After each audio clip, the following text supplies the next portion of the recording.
to repair corrupt video files on Windows 10 or 11. So if you want to repair the corrupt video files on your Windows 10 or 11, then the number one thing that you have to do is transcoding.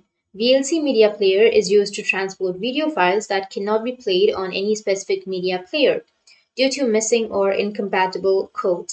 For this, you have to launch the VLC Media Player on your system. And once you open it up, you need to go with the upper left, which has that media option, and go with convert or save.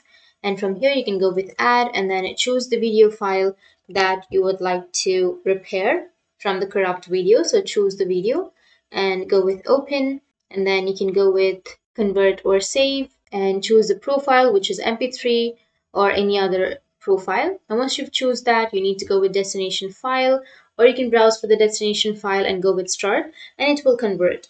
And once you've converted, then it will repair your corrupt files or your video files on your Windows 10 or 11.